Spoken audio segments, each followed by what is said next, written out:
You're watching the M2M Project, and I'm your host, Sebastian MacLean. Today, we'll be talking to film producer Suzanne Lyons.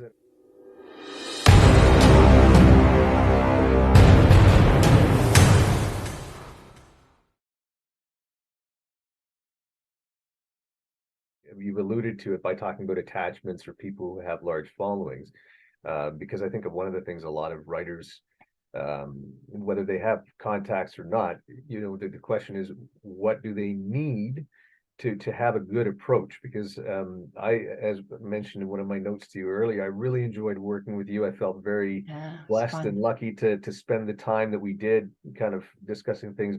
And so because that happened, luckily for me, fairly naturally and quickly.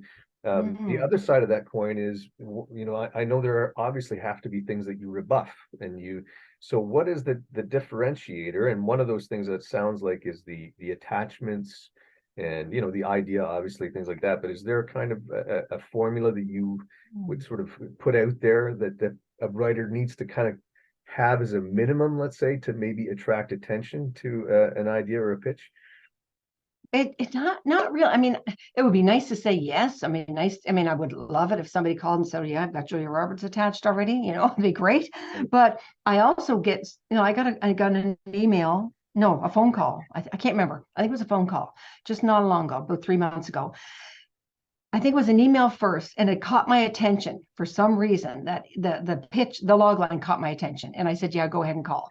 So he called, and I wasn't even interested in horror films. I swear to God, I've done so many of that kind of thing. I thought, no, I'm not even interested. But it was so damn funny that I said, you know what? I think I have to read the freaking script because he just made me laugh, this writer.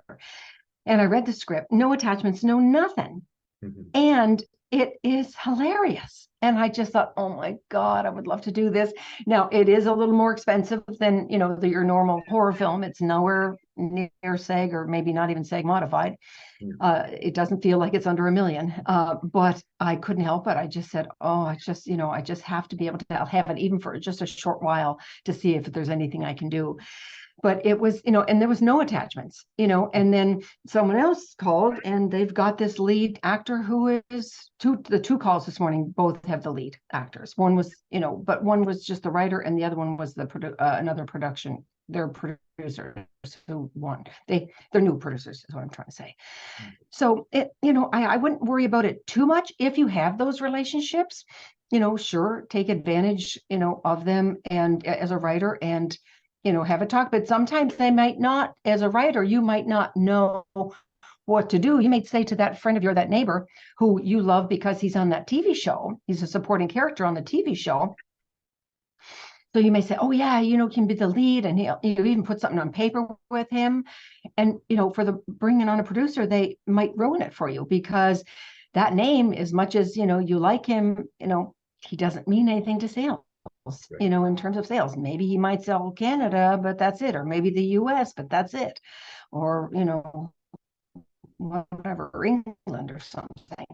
So that was it. I was just saying, just be careful not to make too many attachments, in terms of legal attachments, just because it might not be good. It might ruin the deal, to be honest. So, just be cautious of that. Maybe have interest from your neighbor who's that star, and he may be a supporting role, but he may not be the lead, for example. Right. Yeah, I guess that's the challenge in cultivating leverage. And that was actually one of my questions too, is there a best approach or a best case scenario when it comes to creating leverage? Because as you mentioned, you might get someone that is a favorite sort of old school celebrity or something but maybe they're not perceived as having as much bankability by someone you're approaching that has money, right. and it's a liability if they're heavily attached, if it's a letter of interest. And so you're walking that line between trying to build leverage and leave enough open for people to kind of build into the project. So is there some way that you can kind of navigate that gives you more certainty about how you've developed your leverage? I guess money always talks. Yeah, and even for actors, if it's a letter of interest, that's fine, because you're not committing to them. They're showing they're interested, but it's not a commitment. But and in terms of money, yes, of course, that would be fantastic. And what does that money mean? Is it equity, which would be wonderful, or is it kind of money that would be costly, sort of thing, more of a debt kind of loan sort of thing. That wouldn't be so great necessarily to come with.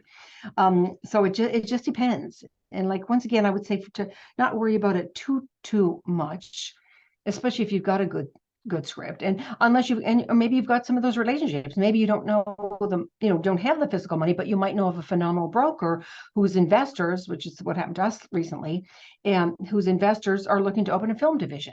Mhm. And you're going, wow, I have a script, but I'd like to have a producer on board before I go back to my friend, the broker, and to submit it or whatever, Right. that sort of thing. Are, So are you seeing now that there are new independent avenues that are developing more? And the reason I ask that is because I also know that Hollywood's taken a few heavy hits in terms of financial losses on things, trying to find the balance between what the market wants and what Hollywood's producing sometimes tilts one way or the other. And I've heard rumblings or questions, I guess is the better way of putting it, about whether or not that means that people who are looking at taking creative risks that Hollywood doesn't want to take because they're doing so many sequels, as you mentioned before, is that opening up avenues? What are they? Are they just sort of independent production companies? Are they sort of more web-based media? Are there things that allow people with new and creative ideas to maybe pitch something that is maybe not going to be picked up by Hollywood, but it might by this, say, budding industry if it even exists? The streamer, oh no, there's tons of new ways to be getting out there.